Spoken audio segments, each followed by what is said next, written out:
நண்பர்கள் அனைவருக்கும் வணக்கம்.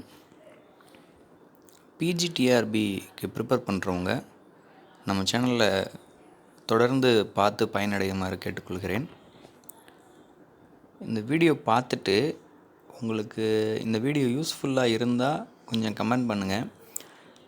நம்ம இந்த பிஜிடிஆர்பி சிலபஸில் ஸ்பெக்ட்ரோஸ்கோப்பியிலேருந்து நம்ம ஆரம்பிக்கலாம் அப்படின்னு நினைக்கிறேன். ஃபுல்லாக தியரியாக பார்க்காம ஃபஸ்ட்டு கான்செப்ட் வைஸ் பார்த்துட்டு அதில் என்னென்ன முக்கியமான பாயிண்ட்ஸ் இருக்கோ அதை நல்லா சொல்லிவிட்டு அதுக்கப்புறம் அந்த அந்த ஒவ்வொரு யூனிட்லையும் எப்படி நீங்கள் ப்ரிப்பேர் பண்ணலாம் அப்படின்றதையும் நம்ம சொல்ல போகிறோம். ஸோ நீங்கள் தொடர்ந்து இதை வாட்ச் பண்ணுங்கள். உங்களுடைய ஃபீட்பேக்கை எனக்கு கண்டிப்பாக கொடுங்க. இது உங்களுக்கும் யூஸ்ஃபுல்லாக இருக்கும். அதில் ஃபஸ்ட்டு நம்ம ஸ்பெக்ட்ரோஸ்கோப்பிலேருந்து ஆரம்பிப்போம்.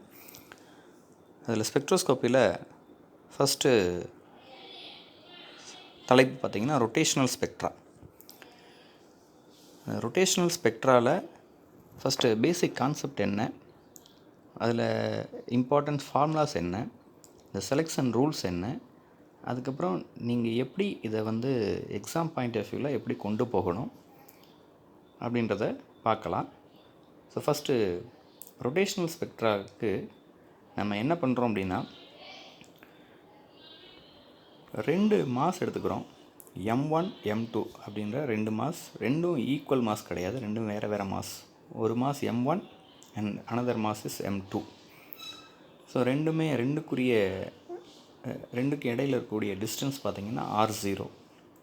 இதனுடைய சென்டர் ஆஃப் மாஸ் எங்கே இருக்கும் அப்படின்னு பார்த்தோம் அப்படின்னா, அது ஒரு புள்ளியில் ஒன்று இருக்குது. நமக்கு தெரியும் மொமெண்ட் ஆஃப் இனர்ஷியா, அதனுடைய ஜென்ரல் ஃபார்முலா என்ன அப்படின்னா I = m இன்ட்டு இந்த மாஸ் எப்படியெல்லாம் டிஸ்ட்ரிபியூட் ஆகிருக்கு R². Moment of inertia I = m into R² அப்படின்றது தெரியும். இப்போ நீங்கள் இந்த 2 மாஸஸை ஒரு ரிஜிட் பாடியை எடுத்துக்கிட்டீங்க அப்படின்னா the distance between the masses is always same. அது ரொம்ப ரொம்ப முக்கியமான கான்செப்ட். அப்போ R0 அப்படின்றது மாறாது. R0 எப்போ கிடைக்கும் அப்படின்னா R1 + R2. இந்த ஒரு டாட் ஒன்று வச்சுருக்கோம், அதுதான் சென்டர் ஆஃப் மாஸ். ஸோ இந்த moment of inertia perpendicular to the line joining.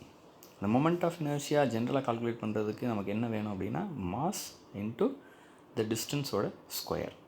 So moment of inertia perpendicular to the line joining பார்த்தீங்க அப்படின்னா ஃபஸ்ட்டு அந்த பாயிண்ட்லேருந்து M1 × R1² plus M2 × R2². இதில் R1 R2 அப்படின்னு பார்த்தீங்க அப்படின்னா R1 அப்படின்னு வந்தால் அடுத்தது இந்த ஃபார்முலாவில் இருக்குது M2/M1 + M2 × R0. அதாவது அந்த 2 மாஸுக்கு இடையில் உள்ள டிஸ்டன்ஸ் R. R2 அப்படின்னா M1/M1 + M2 × R. இந்த ரெண்டையும் நீங்கள் இந்த ஐயில் நீங்கள் சப்ஸ்டியூட் பண்ணிங்க அப்படின்னா அதை கொஞ்சம் சிம்பிளிஃபை பண்ணிங்கன்னா அது கொஞ்சம் டீட்டெயிலாக இங்கே போட்டிருக்கோம். அந்த கொஞ்சம் சிம்பிளிஃபை பண்ணி நீங்கள் கொஞ்சம் ஒர்க் அவுட் பண்ணிங்க அப்படின்னா கடைசியாக நமக்கு என்ன கிடைக்கும் அப்படின்னா I = M1 × M2/M1 + M2 × R² அப்படின்னு வரும். இந்த R² தெரியும், இந்த 2 மாஸஸ்க்கு இடையில் உள்ள டிஸ்டன்ஸ் R². இங்கே நம்ம R0ன்னு போட்டிருக்கோம், அது Rன்னு நம்ம சொல்லிக்கலாம். அதுக்கு முன்னாடி ஒன்று இருக்குது M1 × M2/M1 + M2. அது வேறு ஒன்றும் இல்லை, அது ரெடியூஸ்டு மாஸ். ரெடியூஸ்டு மாஸ்னால் இங்கே நமக்கு 2 மாஸ் இருக்குது. 2 மாஸினுடைய ரெடியூஸ்டு மாஸை எப்படி கண்டுபிடிக்கலாம் அப்படின்னு பார்த்தோம் அப்படின்னா μ = 1/μ = 1/m1 + 1/m2 இதை ஃபுல்லாக நீங்கள் சப்ஸ்டியூட் பண்ணி சிம்பிளிஃபை பண்ணிங்க அப்படின்னா அப்படி வரும். அது ஆக்சுவலாக 1/μ இங்கே μன்னு எழுதியிருக்கேன். ஸோ 1/μ = தான் M1 + M2/M1 × M2. இதில் வேணும் அப்படின்னா அதை ரெசிப்ரோக்கலாக போட்டிங்க அப்படின்னா அது கிடைக்கும். அதான் ரெடியூஸ்டு மாஸ். இதில் சிம்பிளாக ஏதாவது உங்களுக்கு சம்ஸ் கேட்கலாம். அதாவது மொமெண்ட் ஆஃப் இனர்ஷியா கொடுத்துட்டு த டிஸ்டன்ஸ் பிட்வீன் 2 மாஸஸ் கொடுத்துட்டு ரெடியூஸ்டு மாஸ் கேட்கலாம். மொமெண்ட் ஆஃப் இனர்ஷியா R கொடுத்துட்டு ரெடியூஸ்டு மாஸ் கேட்கலாம். அல்லது 2 மாசஸ் கொடுத்துட்டு மொமெண்ட் ஆஃப் இனர்ஷியா கொடுத்துட்டு 2க்கு இடையில் உள்ள கேபிட்டல் ஆர் என்ன அப்படின்னு கேட்கலாம். ஸோ இதில் சம்ஸ் ஏதாவது வர்றதுக்கான வாய்ப்புகள் இருக்குது. So moment of inertia of a rotating molecule அல்லது அந்த 2 மாஸோட மொமெண்ட் ஆஃப் இனர்ஷியா ஒரே ஒரு இது இருந்தது அப்படின்னா moment of inertia I = m × r². அதே இது 2 தான் அட்டாச் ஆகிருக்கு அப்படின்னா I = μ × r². அவ்வளோதான். மியூ என்பது ரெடியூஸ்டு மாஸ், அவ்வளோதான். இங்கே எனர்ஜி ஆஃப் அடுத்த டாபிக் பார்த்தீங்க அப்படின்னா energy of a diatomic molecule. நமக்கு தெரியும் இது 2 அட்டாமிக் மாலிகுல் தான், 2 ஆட்டம்ஸ் இருக்குது, m1 × m2 ரெண்டுமே இருக்குது. ஸோ இதனுடைய எனர்ஜி பார்த்திங்க அப்படின்னா பியூர்லி இது ரொட்டேட் ஆகிட்டு இருக்குது அப்படின்னா அதுக்கு கைனட்டிக் எனர்ஜி இருக்கும். ஜென்ரலாக கைனட்டிக் எனர்ஜிக்குரிய ஜென்ரல் அதனுடைய வடிவம் பார்த்திங்கன்னா 1/2 m × v² அப்படின்னு சொல்லுவோம்.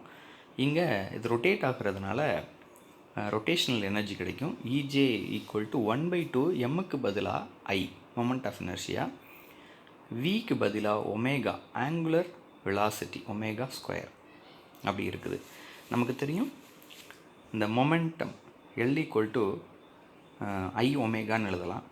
ஸோ இதுக்கு இங்கே வந்து ஒமேகாவுக்கு பதிலாக L/I அப்படின்னு நீங்கள் சப்ஸ்டியூட் பண்ணிங்க அப்படின்னா நமக்கு என்ன வரும் அப்படின்னா EJ = 1/2 L²/I அப்படின்னு வரும். இந்த Lங்கிறது ஆங்குலர் மொமெண்டம். ஆங்குலர் மொமெண்ட்டை எப்படி எழுதிக்கலாம் அப்படின்னா √J × J+1 × h× அப்படின்னு எழுதலாம். இங்கே L², இது L² பண்ணிங்க அப்படின்னா என்ன வரும் அப்படின்னா J × J+1 × h² அப்படின்னு வரும். மிச்சம் இருக்கிறது அப்படியே தான் வரும். இதுதான் energy of a diatomic molecule. Energy of a diatomic molecule EJ = h² / 2I × J × J+1.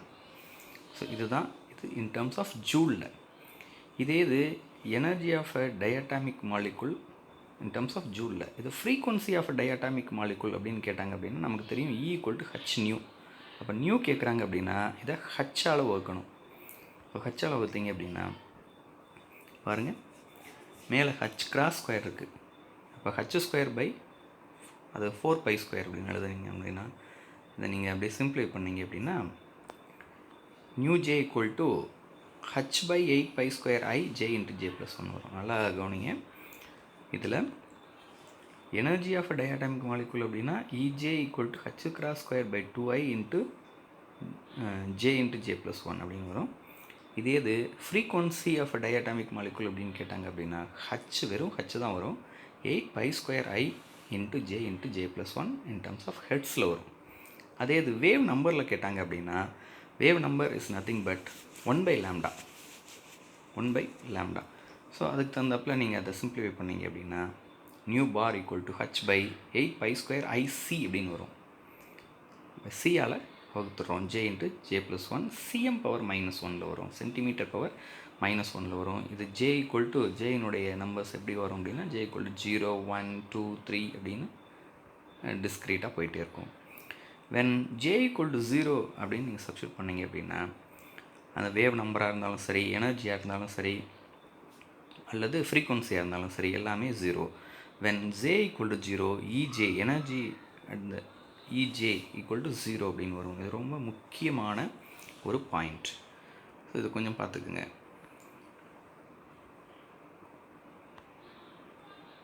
எப்போ இந்த மாலிகுல்ஸ் ரொட்டேட் ஆகும் அப்படின்னா they must have a permanent dipole moment. Rotational energy கிடைக்கணும் அப்படின்னா the molecules must possess a permanent dipole moment.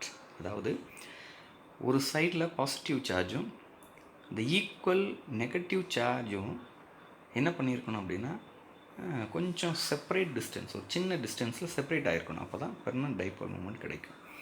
எப்போ எந்தெந்த மாலிகுல்ஸ்லாம் permanent dipole இருக்கும் அப்படின்னா ஹெடிரோ நியூக்ளியஸ், அதாவது ஹோமோ நியூக்ளியஸ் அப்படின்னா ஒரே மாதிரியான மூலக்கூறுகள் இருந்தால் அதில் பெர்மனன்ட் டைபோல் மூமெண்ட் இருக்காது. இது ரொம்ப ரொம்ப முக்கியமான ஒரு point. Rotational transition occurs in the molecule having permanent dipole moment. அதாவது எதுலெல்லாம் பெர்மனன்ட் டைபோல் மூமெண்ட் இருக்கோ அதெல்லாம் ரொட்டேஷ்னல் எனர்ஜியை நமக்கு கொடுக்கும். ரொட்டேட் ஆகும், அதனால் நமக்கு ரொட்டேஷனல் எனர்ஜி கொடுக்கும். ஸோ அதெல்லாம் ஹெடிரோநியூக்ளியஸ் அப்படின்னா ரெண்டு வேறு விதமான ஆட்டங்கள் சேர்ந்தது அப்படின்னா நமக்கு உருவாகிறது தான் ஹெடிரோநியூக்ளியஸ். ஹோமோநியூக்ளியஸ் அப்படின்னு நமக்கு தெரியும். இந்த கீழே இருக்குது H2 அப்படின்றது ஹோமோநியூக்ளியர் மாலிகுல். H2 hydrogen molecule. அதெல்லாம் பார்த்திங்கன்னா ஒரே இதுதான், ஹைட்ரஜன் மட்டும்தான் இருக்கும். அதில் பெர்மனன்ட் டைபோல் மொமெண்ட் இருக்காது. So it does not produce rotational spectra. ரொம்ப முக்கியமான ஒரு அடிப்படையான ஒரு தகவல்.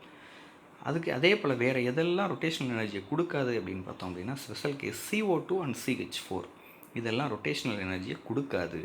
ஏன்னா they are symmetric polyatomic molecules.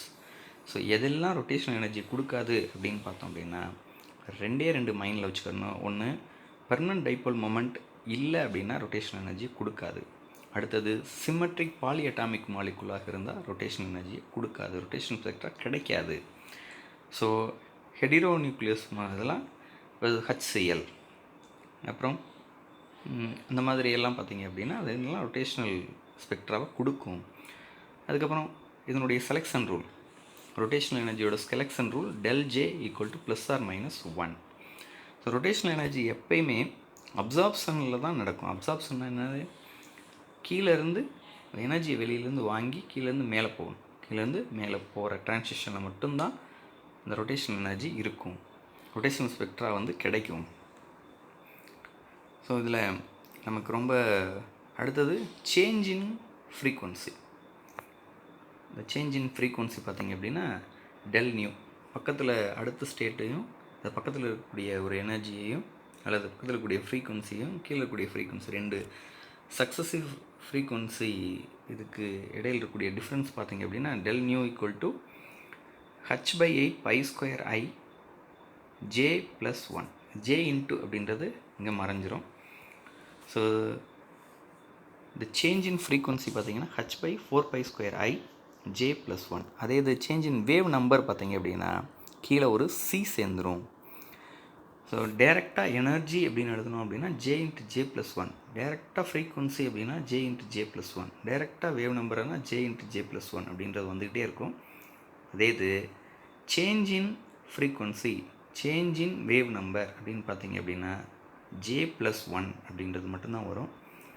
கீழே மற்ற இந்த ஃபார்முலாவில் கொஞ்சம் நீங்கள் நல்லா கான்சன்ட்ரேட் பண்ணி பார்த்துக்கிறணும். இதில் மைல்டாக சின்ன ஆப்சன்ஸில் பார்த்திங்க அப்படின்னா சின்ன சேஞ்சஸ் வச்சுருப்பாங்க. ஸோ அதை நீங்கள் நல்லா தரவாக நீங்கள் படிச்சுக்கோங்க. எனர்ஜி பார்த்திங்க அப்படின்னா இந்த ரொட்டேஷ்னல் ஸ்பெக்ட்ரா மாலிகுல்ஸ் ரொட்டேட் ஆகுது அப்படின்னா ஒரு எனர்ஜி வரும். அந்த எனர்ஜி எந்த ரேஞ்சில் இருக்கும், இந்த எலக்ட்ரோ மேக்னெட்டிக் ஸ்பெக்ட்ரத்தில் எந்த ரேஞ்சில் இருக்கும் அப்படின்னா the energy lies in microwave and far infrared region. அதனுடைய ரேஞ்சையும் நீங்கள் படிச்சுக்கிறணும். Energy lies in microwave and far IR region. அது பார்த்திங்க அப்படின்னா அந்த ரேஞ்ச் பார்த்திங்கன்னா 10⁻2 to 10⁻4 மைக்ரோமீட்டர். மைக்ரோவுக்கு ஒரு 10⁻6 இருக்குது, அதை நீங்கள் மறந்துடக்கூடாது. அதுக்கடுத்து பார்த்திங்க அப்படின்னா எதெல்லாம் ரொட்டேஷனல் ஸ்பெக்ட்ரா கொடுக்கும், எதெல்லாம் கொடுக்காது. H2, O2, N2 இதெல்லாம் பார்த்திங்கன்னா ஹோமோநியூக்ளியர் மாலிகுல்ஸ். H2, O2, N2 எல்லாம் ஹோமோநியூக்ளியர் மாலிகுல்ஸ், இதெல்லாம் கொடுக்காது. ஏற்கனவே நம்ம பார்த்தது தான். CO2, CH4 இதெல்லாம் பார்த்திங்க அப்படின்னா இதுவும் ரொட்டேஷனல் ஸ்பெக்ட்ராவை கொடுக்காது. அப்போ இந்த இது பார்த்திங்க அப்படின்னா இதனுடைய வேவ் லென்த் பார்த்திங்கன்னா மைக்ரோவேவில் இருக்கிறதுனால they are microwave inactive அப்படின்னு நம்ம சொல்லலாம்.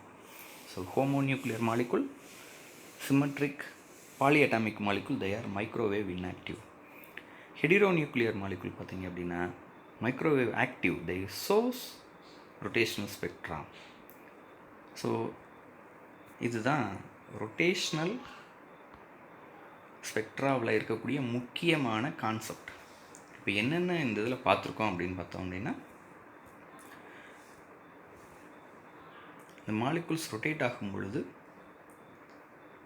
நமக்கு கிடைக்கிறது ரொட்டேஷனல் ஸ்பெக்ட்ரா. இதில் மொமெண்ட் ஆஃப் இனர்ஷியா அது பார்த்துருக்கோம். Moment of inertia of a rotating molecule I = μ × r². இதில் ஏதாவது சிம்பிளாக ஏதாவது ப்ராப்ளம்ஸ் வரலாம். அடுத்தது energy of a rotating diatomic molecule. Energy எப்படி இருக்கும், ஃப்ரீக்வன்சி எப்படி இருக்கும், வேவ் நம்பர் எப்படி இருக்கும், அந்த difference in wave length, difference in frequency, difference in wave number, அப்புறம் செலெக்ஷன் ரூல், அதுக்கப்புறம் எதெல்லாம் இந்த ரொட்டேஷனல் ஸ்பெக்ட்ராவை கொடுக்கும், எதெல்லாம் கொடுக்காது. ஸோ இதெல்லாம் பார்த்துருக்கோம். இந்த கான்செப்டை வச்சுக்கிட்டு நீங்கள் அடுத்து இதை எப்படி பில்டப் பண்ணலாம் அப்படின்னா, எப்படி நீங்கள் இதை அடுத்தடுத்த ஸ்டேஜுக்கு போகலாம் அப்படின்னா, இதில் ஏதாவது டயக்ராம்ஸ் இருந்தால் அதை நீங்கள் பார்த்துக்கிறது, ஏதாவது கொஸ்டின்ஸ் இருந்தால் கொஞ்சம் பார்த்துக்குங்க. ஸோ அதை பார்த்தீங்க அப்படின்னா இந்த ஒரு டாபிக் ரொட்டேஷனல் ஸ்பெக்ட்ரோஸ்கோப்பியில் இருக்கக்கூடிய ஒரு டாபிக் ரொட்டேஷனல் ஸ்பெக்ட்ரா அப்படின்றது ஓரளவுக்கு உங்களுக்கு கம்ப்ளீட் ஆகிரும். ஸோ இந்த வீடியோ சம்மந்தமாக உங்களுக்கு ஏதாவது சஜஷன் இல்லை டவுட் இருந்தால் கமெண்ட்ஸில் சொல்லுங்கள். தேங்க்யூ.